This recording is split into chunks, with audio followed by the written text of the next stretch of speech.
Assalamualaikum warahmatullahi wabarakatuh. Salam sejahtera untuk kita semuanya. Shalom, Om Swastiastu, Namo Buddhaya, salam kebajikan, Rahayu. Baik Bapak Ibu guru honorer se-Nusantara, pada kesempatan hari ini di kalender 17 Mei 2023 saya ingin mencoba menyampaikan apa yang sudah kemarin kita dengar. Saya khususnya mencoba untuk bisa bertemu dengan beliau Profesor Nunuk untuk klarifikasi, untuk benar-benar kita cari informasi langsung dari beliaunya, karena selama ini kita lihat perkembangan dari grup WhatsApp ataupun Telegram, baik itu grup kabupaten, provinsi, bahkan grup nasional yang saya ada di dalamnya, terjadi banyak pertanyaan memang. Kemudian saya mencoba hadir, walaupun saya tanggal 21 April 2023 itu saya sudah bertemu Profesor Nunuk sebenarnya di Senayan 1 di gedung DPR di sana. Waktu itu memang sempat ada pernyataan dari beliau bahwa teman-teman yang P2, P3 statusnya TP itu dianggap tidak lulus karena faktornya di daerah kita itu tidak ada formasi atau formasinya kurang. Sehingga kalau formasi itu cukup, saya yakin teman-teman sudah mengikuti pemberkasan. Hari ini insya Allah sudah beres pemberkasannya. Karena di kabupaten saya sepertinya sudah beres. Kemudian tinggal proses berikutnya, pengisian DRH itu sudah dilaksanakan, dan proses berikutnya adalah pengajuan NIP atau pengusulan nomor induk pegawai untuk P3K ini. Nah, maka dari itu, kalau formasi di daerah kita itu ada, tentu akan dilaksanakanlah sebuah observasi. Kemudian kalau formasinya masih kurang, dari jumlah teman-teman yang memenuhi syarat untuk diobservasi, tentu akan diambil secara perankingan. Dan perlu digarisbawahi bahwa di tahun 2022 itu saya sudah konfirmasi ke pihak Kemendikbudristek. Waktu itu saya juga sebelum ketemu Profesor Nunuk di Senayan di gedung DPR RI, saya hadir dulu ke kantor Kemendikbudristek yang sudah ditemui salah satu anggota Panselnas, dan dinyatakan di sana bahwa observasi tahun 2022 itu tidak ada ambang batas nilai atau tidak menggunakan passing grade. Itu artinya kalau sudah tidak menggunakan passing grade, maka kalau formasi di daerahnya itu ada, otomatis akan ditempatkan. Tetapi kalau formasinya kurang, maka akan di-ranking. Pihak Panselnas atau Kemendikbudristek khususnya mengeluarkan perankingan itu, dan teman-teman yang sudah di-ranking sesuai dengan jumlah formasi di daerah, otomatis itulah yang diangkat, dinyatakan lulus dan lolos. Tetapi yang kekurangan formasi, artinya kalah perankingan, otomatis walaupun lulus sebenarnya, tetapi kalau dianggap lulus, kalau kita sama pedomannya dengan passing grade, kalau sudah tidak menggunakan passing grade kan dikatakan lulus, tetapi tidak lolos. Tidak lolosnya karena kekurangan formasi atau tidak ada tempat untuknya, karena formasi sudah habis. Nah, maka dari itu di tahun 2022 itu tanpa menggunakan nilai passing grade, dan statusnya teman-teman yang sudah diobservasi kemudian muncul status TP itu tidak penempatan atau tidak dapat ditempatkan, dengan faktor tadi yang sudah saya sampaikan, maka nanti teman-teman harus mengikuti prosedur di tahun 2023, karena prosedur tahun 2023 juknisnya sepertinya berbeda dengan tahun 2022. Itu artinya teman-teman yang hari ini belum pemberkasan, belum dinyatakan lolos ini, maka otomatis harus mengikuti seleksi di tahun 2023. Seleksinya seperti apa? Nah, ini teman-teman yang kemarin belum bisa resum, otomatis kalau formasi sudah dibuka tahun ini, mereka akan resum, baik itu guru PJOK, PAI, ataupun mapel yang lain. Nah, akan bisa resum tentu kalau formasi itu sudah dibuka. Kemudian mengikuti alur juknisnya seleksi di tahun 2023 ini. Bagaimana alurnya? Ini yang kemarin dengan adanya berbagai macam informasi, saya berusaha sampai harus ngejar Prof Nunuk ke Hotel Ina di Surabaya, karena beliaunya ada kegiatan di Surabaya menghadiri konferensi Raker 4 PGRI Jawa Timur. Dan saya alhamdulillah bisa datang, bisa hadir ke sana untuk sengaja memang dengan tujuan utama menghadiri atau kita butuh klarifikasi dengan Prof. Nunu. Nah, kemudian apa yang disampaikan oleh beliau? Ini yang harus kita garis bawahi. Ada dua hal yang saya tangkap. Betapa kagetnya teman-teman di saat mendengar, dan sudah saya luncurkan memang video terkait tanya jawab kita dengan Prof. Nunu, bahwa teman-teman yang statusnya TP itu artinya tidak lulus sebagai Bu Nunu, maka harus mengikuti seleksi tahun 2023. Seleksinya seperti apa? Khususnya teman-teman P3 ini, atau P2 juga di dalamnya, karena sama-sama diobservasi kemarin. Alur seperti apa yang harus dilaksanakan oleh teman-teman nanti di tahun 2023 ini, dan semoga ini ya, semoga Juni ini sudah dibuka link SSCIS-nya, semoga sudah dibuka. Nah, karena informasi awal sudah kita terima bahwa nanti perekrutan tahun 2023 direncanakan antara Mei sampai Juni. Nah, semoga selambat-lambatnya awal Juni, harapan kita bersama.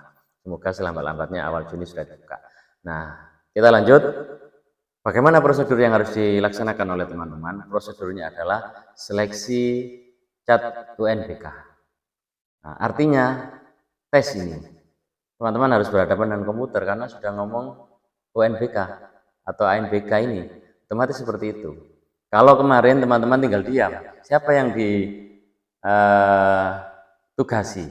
Kepala sekolah, guru senior, dan pengawas untuk melaksanakan observasi dan mengobservasi kita sebagai peserta. Peserta kan tinggal diam saja, punya masa kerja minimal 3 tahun, sudah tidak ngapain lagi, tinggal nunggu hasil apa yang sudah diobservasikan ke teman-teman semuanya.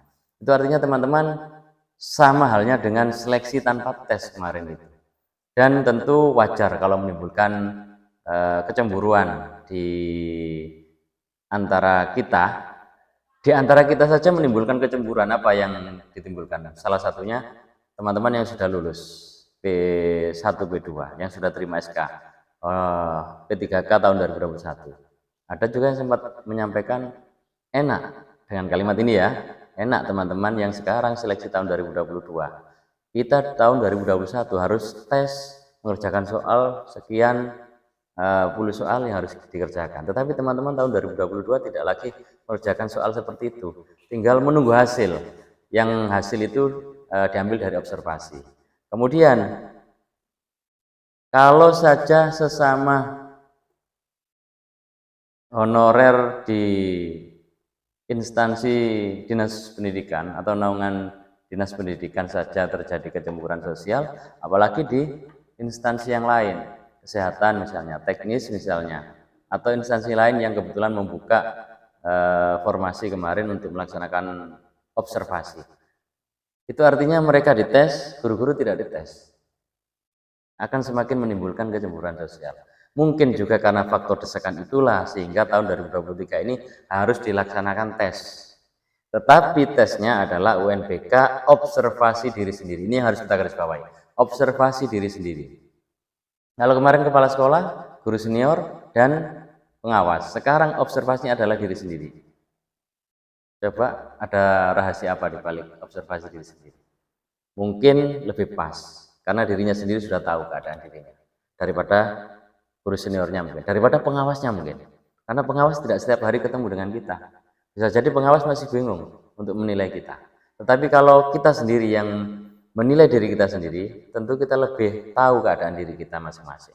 Itu yang pertama. Kemudian yang kedua, di video yang sudah saya luncurkan dengan waktu hasil apa yang saya dapatkan dengan Profesor Nunu kemarin di Surabaya itu, ada salah satu peserta dari konferensi Kerja 4 PGRI Jawa Timur itu menanyakan bagaimana dengan saudara-saudara kita yang kebetulan sudah masuk Dapodik, tapi baru masuk artinya melaksanakan tugas di lembaga, baru ngajar itu ya intinya.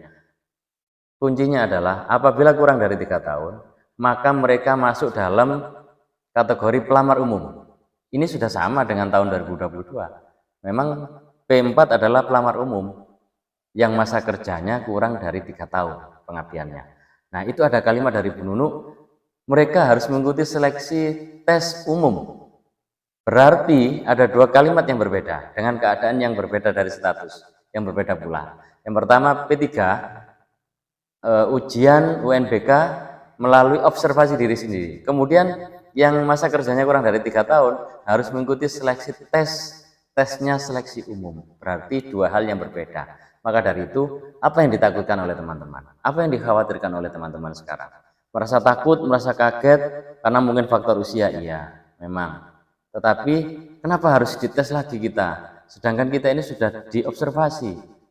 Nah, siapa tahu nanti ada gebrakan-gebrakan khusus skala nasional gelombang besar. Nah, tiba-tiba yang sudah diobservasi tidak harus diobservasi lagi, tidak harus mengikuti seleksi CAT UNBK observasi misalnya ini. Siapa tahu seperti itu dan diterima, alhamdulillah ya. Tetapi kalau dipukul rata misalnya sudah karena kemarin itu dianggap tidak lulus, maka harus ikuti aturan baru tahun 2023. Terus bagaimana kita? Apakah kita tidak mau mengikuti aturan itu? Karena pada umumnya memang sebuah aturan itu berlangsung atau berlaku selama 1 tahun. Kalau aturan tahun 2022 sudah dianggap selesai, maka aturan baru yang digunakan, jenis baru yang digunakan, yaitu aturannya untuk seleksi P3K tahun 2023 ini. Kalau memang harus seleksi UNBK, ya itu yang harus kita terima. Tetapi misalnya ada perubahan-perubahan, ya alhamdulillah, dalam arti yang sudah diobservasi sudah tidak harus diobservasi lagi, tinggal nunggu formasi dibuka misalnya. Itu sangat harus patut disyukuri kalau memang seperti itu yang terjadi. Tetapi andai kata bukan itu yang terjadi, melainkan kita harus melaksanakan observasi melalui seleksi UNBK, observasi diri sendiri itu, mau tidak mau ini juga harus kita terima. Toh insya Allah kalau menurut saya itu juga mempermudah kita. Dalam arti kata, lebih dipermudah daripada diobservasi oleh 3 personal, baik kepala sekolah, guru senior, dan pengawas. Saya rasa seperti itu. Mari kita analisa, mari kita cermati dengan seksama 2 kalimat yang perlu diperhatikan dari Profesor Nunu tadi, yang sudah tayang di video sebelumnya, di channel YouTube sebelumnya, sehingga sekaligus saya berpesan, yang belum subscribe, silahkan subscribe, like, komen, dan share ke teman-teman insan dunia pendidikan seluruhnya. Monggo. Saya ucapkan terima kasih dan kurang lebihnya ini yang bisa saya sampaikan dan sedikit analisa sederhana dari saya. Semoga ada guna dan manfaatnya. Saya Iri, Assalamualaikum warahmatullahi wabarakatuh. Salam sejahtera untuk kita semuanya. Salam, Om Swastiastu, Namo Buddhaya, salam kebajikan. Rahayu. Terima kasih. Bunda, bocorannya 2023 untuk P3K ini pakai observasi lagi atau CAT UNBK? UNBK, tapi soalnya soal observasi diri gitu. Sendiri, observasi diri sendiri. Oh, diri sendiri. Gak jauh beda dengan kepala sekolah kemarin. Tapi nggak melewati kepala sekolah. Oh gitu. Okay. Tapi sekarang sudah ada di sekolahan, tapi belum P3K juga karena dia masih baru masuk, tapi sudah masuk dapur itu bagaimana? Kalau udah masuk kurang dari 3 tahun kita berpengalaman umum tes. Oh gitu.